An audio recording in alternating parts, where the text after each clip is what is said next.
Welcome to the deep dive. Today, we're going to be looking at how drones can actually be used to drive social change. Okay. And you might be surprised to hear that we're starting this deep dive all the way in Soweto, South Africa. Yeah, our source material for this deep dive is an article titled Drones Can Help Transform Perspectives in Our Townships. Okay. It's by Jack Rousseau. Very cool. And it's a fascinating look at how Jack introduced drone technology to his own community. So Jack's story begins with this really powerful childhood memory. Okay. Imagine you're a kid growing up in South Africa during apartheid, Right. and you're fascinated by technology, but just to see it, you have to walk miles just to catch a glimpse of white families enjoying it. Wow. Yeah, this was Jack's reality growing up. So he would walk all the way to Durban Deep Farm just to watch these families flying their remote-controlled planes. Wow. And it really left a mark on him, you know. Yeah, I bet. It wasn't just about the planes, it was about realizing how different his opportunities were compared to theirs. And that experience really stayed with him. Yeah. So years later, Jack actually encountered someone who dismissed drones as kids' toys. I feel like that's a pretty common thing to hear. You hear that a lot. Right. Yeah. But Jack saw something more in these drones. Yeah. He didn't just get defensive or anything. He actually used that moment as a way to educate and kind of bridge the gap in understanding. Interesting. He talked about how these toys, as some people might call them, actually represent a world of possibilities. Right. A world that people like him were often excluded from. And this actually reminds me of something else Jack talks about. What's that? His own father was really skeptical of computers. Oh, really? Yeah, and it just goes to show how our perceptions of technology are shaped by our experiences and sometimes our lack of access. Absolutely. And it makes you think about how many opportunities are missed because of that, you know. For sure. And this brings us to the fourth industrial revolution. Okay. I mean, we are living in a time of just incredible technological advancements. And drones are a huge part of that. Yeah, for sure. They're not just simple toys anymore. Right. We're talking about complex systems with AI and sensors and automation that can do some pretty incredible things. It really is mind-boggling, all the things drones can do now. It is. I mean, from collecting data to monitoring crops, delivering medical supplies, even helping with search and rescue missions. Yeah, they can do so much. It's a far cry from those remote-controlled planes Jack saw as a kid. Yeah, the real power is how they're being used for all sorts of different things. Oh, yeah. Like in agriculture, for instance. Okay. Drones can use sensors to look at soil conditions and crop health. Wow. They can actually help farmers get better yields and save resources. That's amazing. And I know Jack really wants to see these kinds of opportunities available in township communities. Like Dobsonville. Exactly like Dobsonville. Imagine local farmers using drones to monitor their crops. Right. Or filmmakers capturing incredible aerial footage of their neighborhoods. Or even small businesses using drones for deliveries, connecting them to a wider market. It's about leveling the playing field. I like that. And it's not just about economic opportunities either. Right. We have to think about the impact on safety and security, too. Exactly. Like using drones for crime prevention, or to monitor infrastructure for damage, or even assisting with search and rescue during emergencies. Yeah, they can be incredibly helpful in those situations. So Jack doesn't just talk about these things, he's actually taking action. Okay, how so? He's already introducing the younger generation to drones. That's awesome. Yeah, he's been using a model called the Tello. Okay. It's perfect for beginners because it's affordable, it's durable, and it's easy to control. Sounds like a great starting point. Yeah, and the Tello is actually a lot more than just a fun gadget. Oh, really? It's actually a great way to get into STEM education. Interesting. Yeah, Jack talks about how it can be used to teach kids coding. Wow. In languages like Scratch, Python, and Swift. That's incredible. So imagine a young person in Dobsonville learning to program a drone. Yeah. Developing skills that could lead to a future career in technology. That's the kind of empowerment we need to see more of. Exactly. That's what Jack is all about. It's about giving these kids the knowledge and confidence to not just use technology, but to really understand it and shape it. Yeah, he wants to show them that they can be creators, not just consumers. I love that. And I think that's a really important message. Absolutely. And it's amazing how he's really bridging that gap between like play and education. Yeah. You know, using these drones. What's really cool about the Tello EDU is it's not just a simplified drone. Right. It's a gateway to a whole world of STEM learning. The website even says it's programmable with like Scratch, Python, and Swift. I don't code, but even I can see how exciting that would be for students. Totally. It takes coding from being this abstract thing Mm-hmm. to something real and hands-on. Imagine a student learning about variables and loops and then actually seeing that happen as their drone flies through the air. It's just a totally different way to learn. And it's not even just about becoming a drone pilot, it's about the bigger picture. Right. Learning these coding skills can open up so many doors, even if they end up doing something completely different. Absolutely. It's about problem solving, thinking logically, and that computational thinking. It's about planting seeds, you know? They might start with a simple drone program, but that could turn into a passion for software development, robotics, who knows what else. Yeah. The Tello EDU is that initial spark. It starts a curiosity that can take them on amazing journeys. It's almost like Razu's story and the Tello EDU are two sides of the same coin.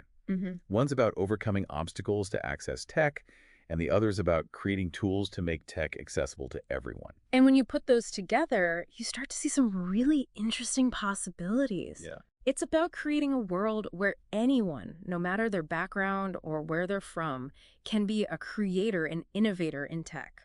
So now that we've got the basics down, let's dive a little deeper into how to actually use the Tello EDU as a STEM tool. Sounds good. So let's say we have someone who's never even touched a drone or a computer. Okay, yeah. With the Tello EDU, they could start off using a visual programming language, something like Scratch. Oh, yeah, I've heard of Scratch. Isn't that the one where you drag and drop blocks of code? Yeah, exactly. Seems pretty user-friendly, especially for beginners. It really is. You don't have to worry about typing out all that complicated code. Right. You can just focus on the logic, like what you want the drone to do, how it should act. So, like, what kind of things could you actually make the drone do using Scratch? Well, you could start with the basics, you know? Taking off, landing, flying in a square pattern, even flips. Oh, wow. And then as they get more comfortable, they can start adding more complicated commands like responding to sensors or making choices based on certain conditions. That's so cool. It's like they're turning this drone into their own little robot that they can control. And as they keep learning, they can move on to text-based programming languages like Python. Okay. Python's used everywhere in tech these days, so it's a really valuable skill. So it's not just about coding for drones, it's about opening doors to the whole world of tech. Exactly. That's amazing. And with the Tello EDU, that transition feels really smooth. It's like climbing a ladder. Yeah. You start with the easy stuff and work your way up to the harder challenges. Razu mentions in the article that the Tello EDU can even be used to get into AI development. Right. What does that even look like? That's where things get really exciting. See, the Tello EDU has a camera and it can process information right there on board. Okay. So it can be used for things like image recognition and tracking objects. Wait, so you're telling me this little educational drone can do the same stuff that's used in self-driving cars? Well, to a certain degree, yes. I mean, it's not as advanced as those systems, but the basic ideas are the same. Students can actually teach the drone to recognize different things, follow patterns, even make choices based on what it sees. Wow. So it's like a miniature AI lab they can hold in their hands? That's the beauty of using drones for STEM education. They make these abstract concepts like algorithms and machine learning feel real, and that makes them so much more engaging. It's like connecting what you learn in a textbook with actually doing it in real life. Exactly. And that hands-on experience can be so empowering, especially for students who may not have seen themselves as tech people before. Right. It shows them that they can create technology, not just use it. It's like Resu's story again, right? Yeah. Breaking down those barriers, showing people what they're capable of. Absolutely. And he's not just talking about it. He's actually out there doing it. He started workshops in his community, sharing what he knows, getting other people excited about drones. Yeah, he even helped this father and son fix their old drone. Yeah. They'd given up on it, but he helped them get it working again. Such a small thing, but it really shows his dedication to helping others. Technology can be intimidating when you don't have anyone to show you the ropes. That's true. But with a bit of support and encouragement, anyone can figure it out. It's like that saying, give a man a fish, you feed him for a day. Teach a man to fish, you feed him for a lifetime. Yeah. Rasu's out there teaching people to fish, but with drones. That's a great way to put it. It's not just about handing out tech, it's about creating a culture of learning and experimenting. It's about giving people the tools, the belief in themselves to explore and create. Exactly. Maybe even change the world in their own way. Who knows, right? Maybe the next big tech innovator will come from a township community all thanks to a drone and someone who believed in them. So we've covered how the tele-EDU works. Okay, but switching gears a bit, let's get to Jack Rassu's experience in Dobsonville. He's got this scene in his article, he's flying his drone, and all these kids are just like in awe of it. Kids and drones. That's a classic combo. I bet their eyes were wide. Totally. But then this older man walks by and says, let's stop playing with kids' toys. Oh, interesting. So he's not impressed. I guess that's the heart of it. Are we just messing around, or is there something more? Yeah, and you kind of sense that generational gap in how people see this tech, right? For sure. Something new comes along. Yeah. And the older generation's like, what's the point? But Rassu, he doesn't just dismiss that comment. He uses it to explain why drones can be so much more, especially in places like Dobsonville. I'm intrigued. What's his angle? He ties it into this whole fourth industrial revolution thing and how drones are like at the center of it.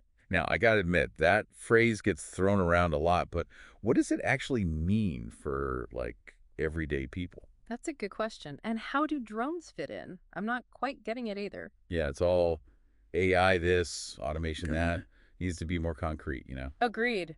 We're going to have to break that down a bit more, but first, I think we got to take a quick break. Sounds good. My brain's already buzzing with all this drone stuff. Need a moment to process. Back in a flash. Don't go anywhere. You know, it's funny, thinking about those kids in Dobsonville, so excited about the drone. It makes you wonder what they'll be doing with this tech in a few years, right? Like they're growing up with it as normal. Exactly. Not some sci-fi thing, just part of life. Yeah. I bet the question for them won't even be, is it a toy? But how can I use it to make things better? Totally. They'll be coming up with stuff we haven't even imagined. But okay, back to that fourth industrial revolution you mentioned. Oh, yeah, that. Big, kind of vague concept.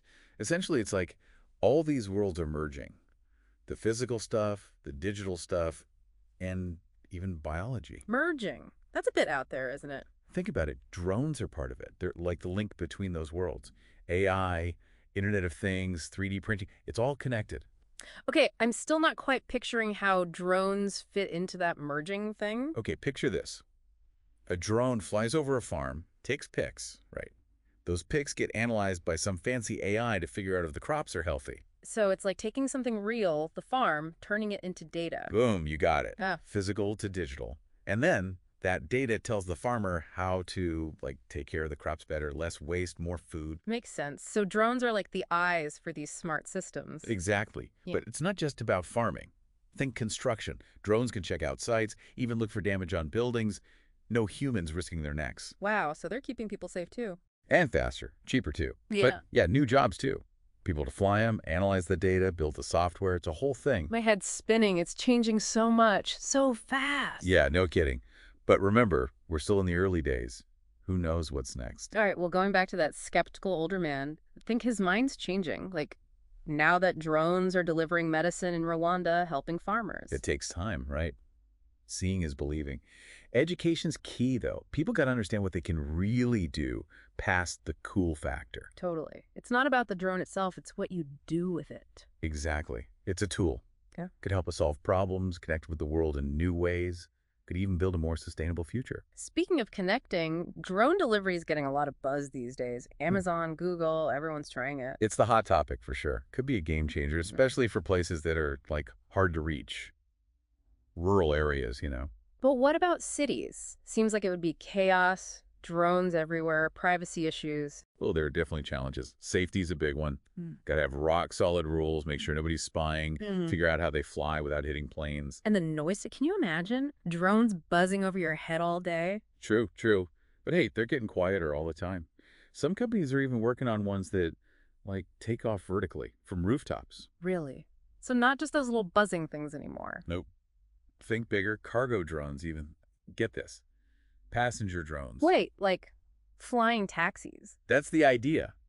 Sounds crazy, but some companies are already testing them. It's a lot to take in, to be honest. Exciting, but also kind of scary, all these possibilities. Yeah, you got to think about the downsides, too. What about privacy? What if someone hacks a drone? Jobs being replaced. Okay, yeah, those are real concerns. Like privacy, how do we know drones aren't spying on us? Do we have any control over that? It's tricky. We need rules about the data they collect, who gets to see it, and people got to know what's being collected, right? Transparency is key. In hacking, I mean, what's to stop someone from taking over a drone and doing something bad with it? That's terrifying. Yeah, as they get smarter, more connected to the internet, security's going to be top-notch. We need some serious cyber defenses. Okay, and jobs. Are we all going to be replaced by drones? It's not that simple. Automation's going to change things, for sure. Some jobs will go away, but new ones will pop up too.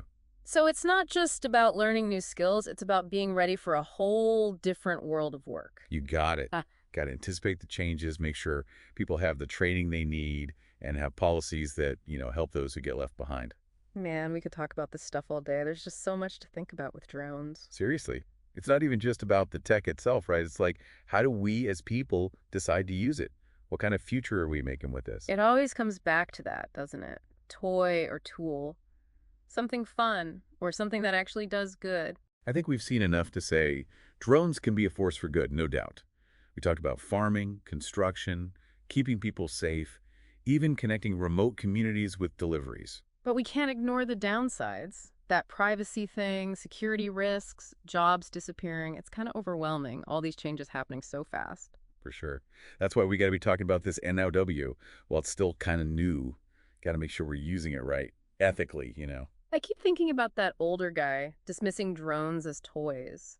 Would he change his mind if he saw them delivering medicine or helping farmers grow more food? It's about showing people what they can really do, right? A lot of the fear comes from not understanding. Education is huge then. Show people the whole picture, good and bad, so they can decide for themselves. Exactly. And it's not just everyday people, the folks making laws, the companies building these things. They got to be on the same page too. Rules, guidelines, safety. Like, we need a roadmap for the future of drones. One that includes everyone, not just the techies. Totally. Everyone's got to have a say. Drone fans, the experts, the government, even just regular people living in these communities. But there's also this story that Jack shares that I think really shows how important it is for adults to be open-minded about these new technologies. Yeah, tell me about it. So he talks about this mother who at first didn't want to buy a drone for her daughter. Really? Why not? She just saw it as a toy. Oh, I see. But after Jack explained like the educational value and, all the potential career paths it could open up, she completely changed her mind. Wow, that's great. Yeah. And it makes you think about how many opportunities are missed just because we're holding on to these outdated ideas about technology. Absolutely. And I think that's why Jack's work is so important. Yeah. He's not just teaching technical skills. Right. He's really fostering this culture of curiosity and exploration. Yeah. It's about recognizing that technology can be a powerful tool for learning, for growth. Yeah. It's like he's saying, don't underestimate the power of play. Exactly. And that's how we learn best, right? Especially when we're young. Yeah. And it kind of reminds me of how Jack himself took this childhood experience of exclusion and turned it into something positive. Yeah. It's really inspiring. Yeah. He could have easily let that memory just create resentment or bitterness. Yeah. But instead, he channeled it into something that could help others. And so what are some of the concrete steps he's taking to do that? Well, he talks about starting these workshops in Dobsonville, creating spaces where people can actually learn about drones, ask questions, and experience them firsthand. So it's about building a community around this technology. Exactly. I like that. And it's not just about those technical skills either. Right. He also emphasizes responsible drone usage. Of course. Understanding the regulations, prioritizing safety. Yeah. He wants to make sure that this technology is being used ethically. For sure. And for the benefit of the whole community. Because, I mean, they can be powerful tools, but they also come with responsibilities. And it all comes back to that initial encounter with that older gentleman. The one who called them kids' toys. Exactly. Yeah. I mean, it's a perfect example of how perception is everything. It really is. And Jack's story is so important because it challenges us. To look beyond those preconceived notions and actually consider the potential of technology. To solve problems. To connect communities. To empower individuals. Yeah. It's a story that resonates far beyond just South Africa. And it makes you wonder. How often do we dismiss something as just a toy? Right. Without really considering its full potential? It's a good reminder to stay curious. Yeah. Keep learning. Yeah. And be open to those new possibilities. So as we move into the final part of our deep dive, okay, I'm really curious to explore how Jack's work is not only impacting these individuals, but also how it's shaping the broader social fabric of Dobsonville. Yeah, that's a great point. We've been talking about, Jack and his work with drones in Dobsonville. Right. And it's clear he's really passionate about, empowering individuals. Uh-huh. But I'm kind of curious, how does this work fit into like the bigger picture of community life there, Well, it's easy to get caught up in the excitement of new technology. Yeah. But Jack's really aware of the cultural context in Dobsonville. Okay. Like, he observes that weekends there are still very much centered around social gatherings. Okay. Celebrations. Yeah. You're more likely to find stores selling, food or furniture or clothing than a bookstore. That's a really good point because it shows how important it is to understand like the community's priorities. Yeah. And how that might affect how they see technology. Absolutely. Yeah. Jack knows he can't just bring in drones Right. and expect everyone to be on board right away. Yeah. He has to kind of bridge that gap. Between tradition and innovation. Exactly. Right. So how does he do that? Well, he starts by connecting with people. Okay. On a personal level, Yeah. He talks about how when he was a kid, he used to walk miles with his friends. Right. Just to see those white families flying their RC planes. Yeah. He taps into that shared sense of wonder. Yeah, like that excitement. Yeah, exactly. And it's not just about, getting the younger generation involved either. Right. Remember that story about the father and son? Oh, yeah. Who were, like, devastated? Because they thought their drone was broken? Yeah. And Jack just recalibrated it for them. And their faces just lit up. It was such a small thing. But it meant so much to them. It really showed the power of knowledge. And how accessible technology can be. Yeah, when someone just takes the time to explain it. Those little moments can really make a difference. And in the end, Jack's vision is so much bigger than just teaching people to fly drones. Yeah. It's about inspiring them, To think differently. Yeah, to believe that they can actually shape the world around them. To be creators, not just consumers. Exactly. And I think Jack's story is so inspiring. It really is. It shows what one person can do. With passion. With dedication. Yeah, a little bit of technology. And it reminds us that even in a world that's so dominated by tech, the human element is still at the heart of progress. And innovation. So as we wrap up this deep dive, Yeah. I think the big takeaway for me is that technology is not just about gadgets and gizmos. It's about people. It's about using these tools to connect with each other. To learn, to create something new. And who knows, maybe there's something in your life that you've dismissed as just a toy. That could actually unlock a whole world of possibilities. Yeah, you never know. It just shows you drones are more than just machines. They can spark something in people, Curiosity, creativity. Couldn't have said it better myself. All right, well, on that note, we'll leave our listener with one final thought. Imagine drones are everywhere, like smartphones. How does your life change? What's good? What's bad? It's a question worth thinking about because this future's coming fast. Thanks for joining us for this deep dive. It's been a blast.